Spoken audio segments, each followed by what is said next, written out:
Um bom dia a todos os irmãos que nos acompanham através da internet, do Facebook ou do YouTube, onde nós podemos estar cultuando ao nosso Deus através dessa maneira online, mas no nosso culto dominical. Ainda nós precisamos fazer o culto de maneira online, mas temos boas notícias, como o pastor Ricardo já anunciou no final de semana passado. Nós temos a intenção de voltarmos com os nossos cultos presenciais no próximo final de semana, no dia 31 de maio.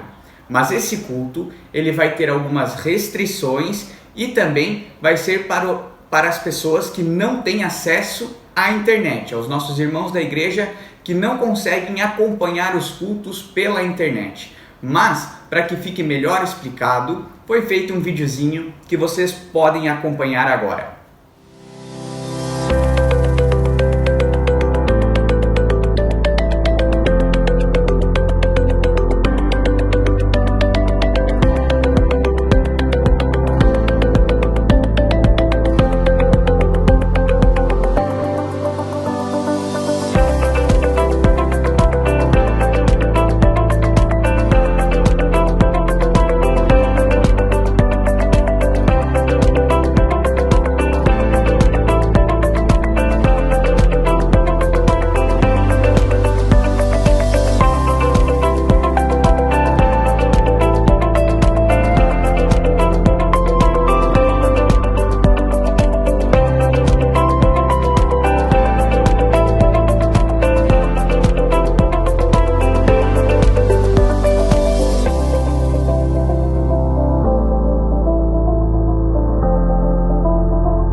agora que vimos o vídeo, dando todas as indicações necessárias para que seja feito o culto no dia 31, eu peço para que os irmãos tenham paciência, pois nós vamos estar entrando em contato com os irmãos que não têm acesso à internet para que eles possam vir nesse culto.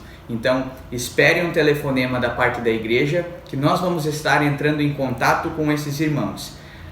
Se você não recebeu uma ligação para participar no culto dia 31, fique tranquilo e tenha paciência, pois nós temos um número limite para colocar nesse primeiro culto e assim nós vamos tentar fazer com que todas as pessoas possam participar dos cultos presenciais, mas nós precisamos envolver uma logística para que isso aconteça.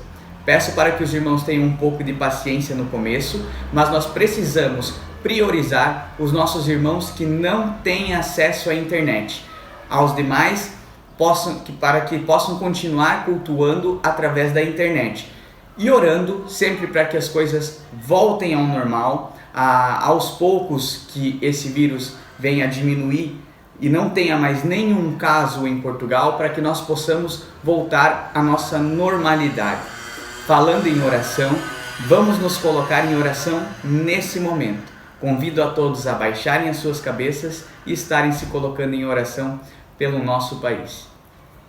Querido Deus, queremos agradecer porque podemos mais uma manhã estarmos aqui aprendendo da Tua Palavra, buscando a Tua presença, Senhor. Oramos por todos os irmãos que estão nos acompanhando através da internet, por todos aqueles que não têm acesso à internet, mas no seu coração anseiam vir para a casa do Senhor, adorar ao Senhor, prestar cultos a Ti, Senhor. Queremos que a Tua mão, pedimos para que a Tua mão esteja sobre todos nós, nos protegendo, nos cuidando, sarando a nossa terra, Pai, de todo esse mal, que o Senhor esteja controlando toda essa situação. Pedimos, Pai, para que a Tua verdade fale ao nosso coração, transforme a nossa vida, para que cada vez nós venhamos a estar nos tornando mais parecidos com Jesus e refletindo a Tua glória para todas as pessoas que necessitam ouvir e ver ao Senhor. Assim nós oramos por todos os irmãos da nossa igreja, pelos líderes da nossa igreja, pela Associação Shalom, por todas as pessoas que estão também na linha de frente combatendo esse vírus, para que aos poucos a gente possa voltar à normalidade, Senhor Deus.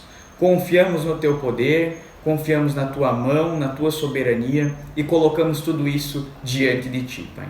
Assim nós oramos em nome de Jesus. Amém. Vamos agora cantar mais uma música com o grupo de louvor.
Agora então, peço para que os irmãos abram as vossas Bíblias no primeiro livro de Crônicas, capítulo 29, e nós vamos fazer a leitura do verso 17.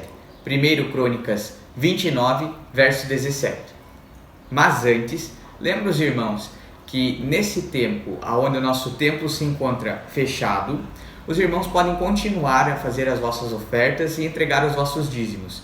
Pode ser feito preferencialmente através de transferência bancária, mas também pode deixar e trazer até aqui o templo da igreja. Mas nós vamos deixar na descrição do vídeo e aqui mesmo embaixo o número da conta da igreja para que os irmãos possam fazer então a transferência.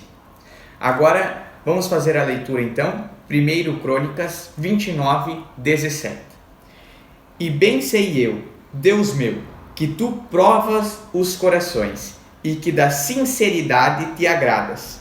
Eu também, na sinceridade de meu coração, voluntariamente dei-te todas essas coisas. E agora vi com alegria que o teu povo, que se acha aqui, voluntariamente te deu. Essas palavras são palavras ditas por Davi para Deus. Mas como que nós chegamos a essas palavras? O porquê Davi disse isso? Quando Davi disse isso? Nós precisamos entender um pouco sobre o contexto de quando isso foi falado e o porquê Davi disse essas palavras a Deus. Para isso, nós precisamos então lembrar que num culto, inclusive de quinta-feira, o nosso culto de oração, Encontro com Deus, nós estudamos e lemos a passagem onde Davi queria construir uma casa para Deus. Deus respondeu a Davi dizendo que ele não construiria essa casa, mas sim um filho seu construiria. Então lá no começo do capítulo que nós lemos hoje, no capítulo 29, nós vemos que Davi, ele então expressa essa vontade de que ele teria de construir esse templo, mas ficou para o seu filho construir, Salomão. Então ele reúne todo o material necessário, ele começa então a reunir a madeira, ouro, prata, tudo que seria necessário para essa construção do templo, para que Salomão então pudesse fazê-lo. Inclusive, o próprio rei Davi retirou do seu próprio capital muito e entregou para que fosse feito então o templo, no templo do seu filho. Então, do próprio capital do rei Davi, ele retirou muito e ofereceu para que o templo viesse a ser construído. Mas, como Davi sabia que isso era uma obra grandiosa, era algo realmente grande, ele pediu então ao povo, quem estava disposto também, assim como ele fez, oferecer algo para Deus, para a construção desse templo.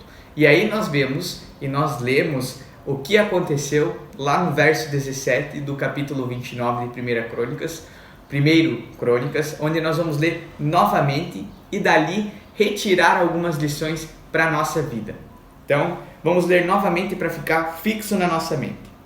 E bem sei eu, Deus meu, que tu provas os corações e que da sinceridade te agradas.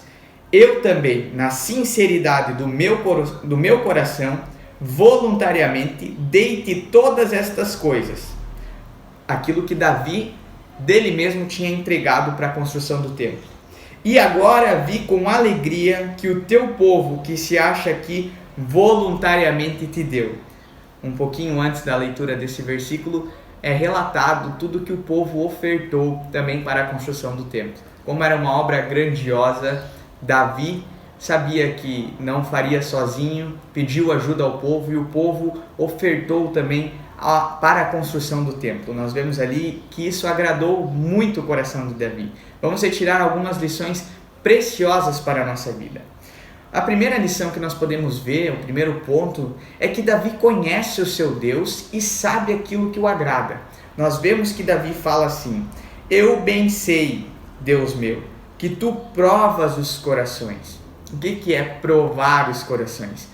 Às vezes podemos confundir com tentar os corações, mas não é a mesma coisa, porque Deus a ninguém tenta. Mas vemos Davi falando que ele prova os corações. Tentar é quando se coloca uma situação, uma circunstância ou alguém no objetivo de ver se essa pessoa fará ou não fará tal ato, se ela vai ou não cair em alguma situação. Mas provar é quando nós experimentamos para saber o que ali contém. E nós vemos que Deus prova os corações. Davi diz assim: eu bem sei que tu provas os corações, experimenta os corações. E sabe que Deus se agrada da sinceridade. Eu vou dar o exemplo para os irmãos de uma coisa que me agrada muito e que pode ser comparado ao provar. Eu gosto muito de café puro, sem açúcar. Então, como eu gosto muito, se eu tomo uma xícara de café e nesse café se encontra açúcar, eu sei que ali tem açúcar e que eu não vou gostar. Agora, se é um café puro, eu consigo identificar, porque eu gosto, eu sei daquilo que eu gosto, eu sei o gosto que isso tem, eu sei que reação que isso me traz.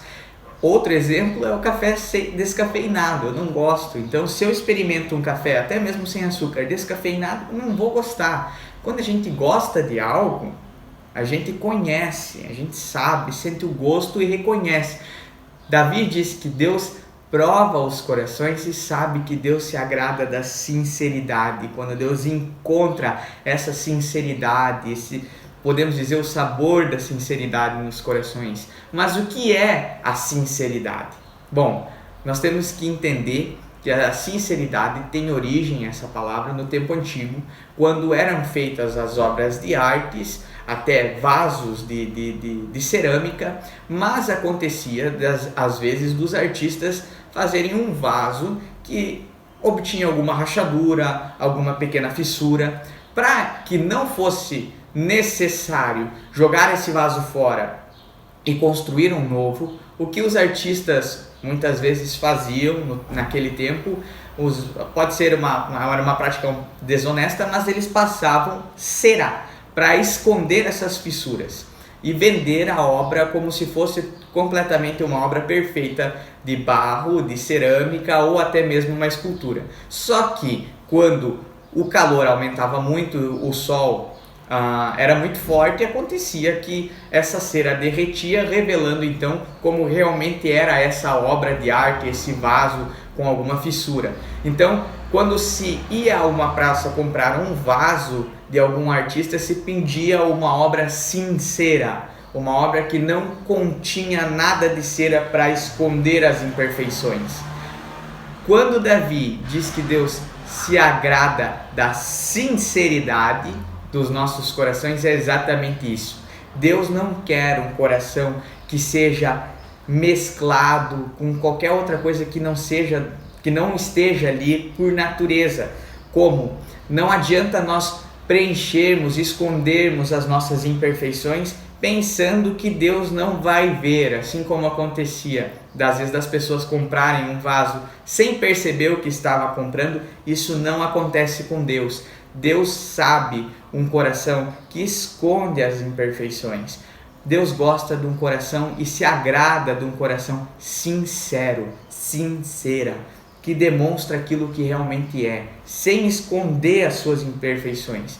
Até porque nós sabemos que quem está falando isso é Davi, um homem que era segundo o coração de Deus, mas que praticou muitas imperfeições, muitos erros na sua vida. Davi cometeu, mas vemos no final mesmo do capítulo 29 que Davi morreu velho, morreu rico, morreu em paz, agradando a Deus. Então, apesar de todas essas imperfeições que Davi teve na sua vida, ele sempre entregou o seu coração a Deus com sinceridade, com aquilo que ele realmente era, sem tentar esconder as imperfeições. Davi sabia que Deus se agrada de um coração sincero.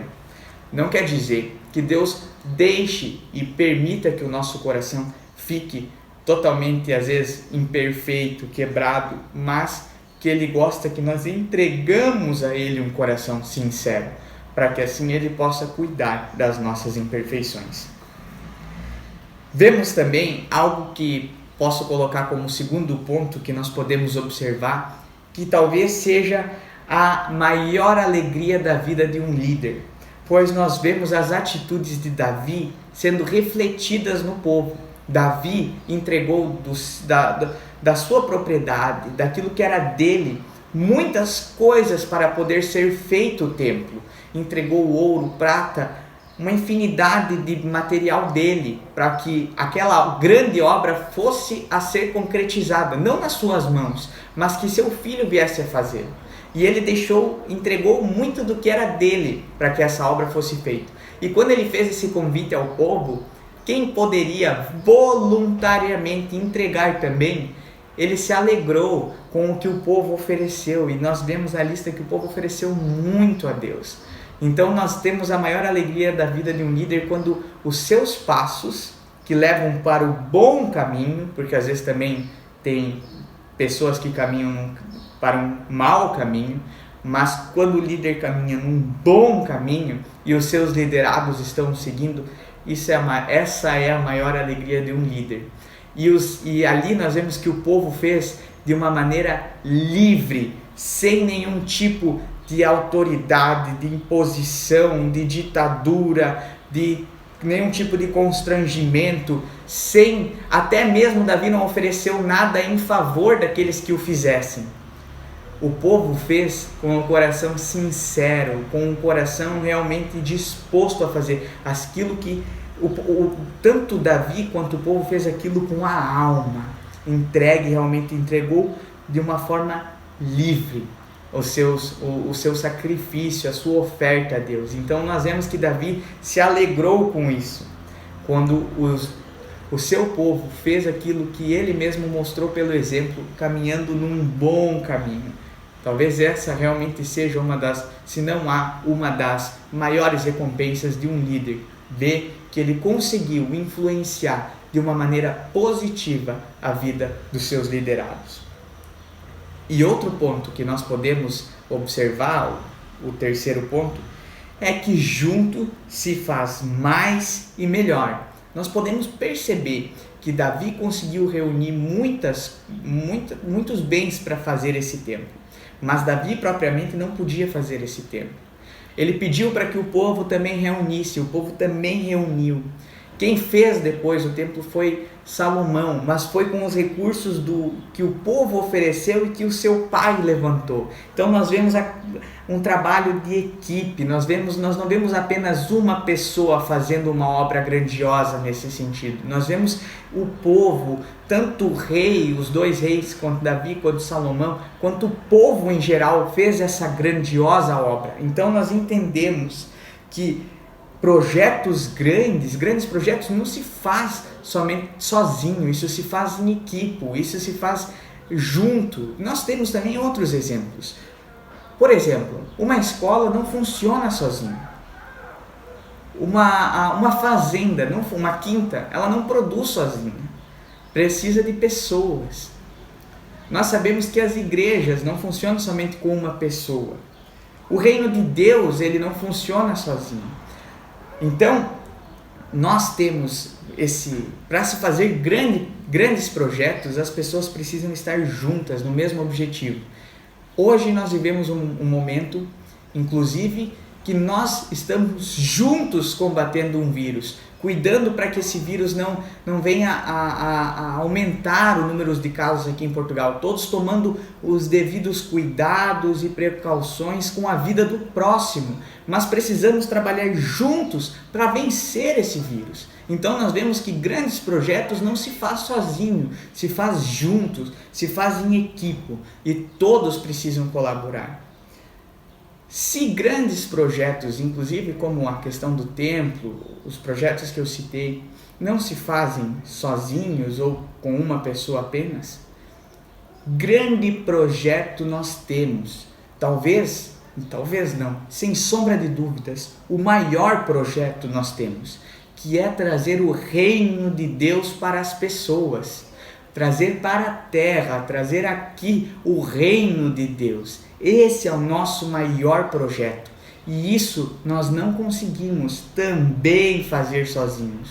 Nós precisamos das pessoas, nós necessitamos trabalhar em equipe. como um corpo, como o próprio apóstolo Paulo já nos ensinou. Para que assim, esse edifício, não paredes, esse edifício que é a igreja, continue a ser levantada como um sacrifício vivo ao Senhor. Então, nós podemos tirar uma grande conclusão, que grandes obras são feitas em conjunto. Nós temos uma grande obra, portanto, necessitamos fazê-la juntos, buscando fazer com um coração sincero para agradar o nosso Deus e motivar os outros para fazermos juntos, assim como Davi o fez com um coração sincero, motivando as pessoas também a fazê-lo e com uma liberdade para fazermos aquilo que nós escolhemos. Então, nós devemos sempre lembrar de que grandes projetos não se concretizam com uma pessoa apenas, precisa sim de um conjunto, e isso é igreja. Nós temos um grande projeto nas mãos, que nós precisamos trabalhar juntos. Que Deus abençoe aos irmãos. E eu lembro que peço para que os irmãos mantenham aceso no coração essa vontade de reunirmos novamente, de estarmos juntos novamente. Sabemos que nesse momento nós ainda não podemos de forma como nós fazíamos antes na normalidade. Mas eu peço que mantenham acesa essa chama no coração, essa vontade de nos reunirmos fisicamente, estarmos juntos novamente, pedindo do um para o outro como está, se precisa de alguma coisa, para que aos poucos, orem também sobre isso, nós venhamos a voltar à normalidade. Que Deus abençoe a todos.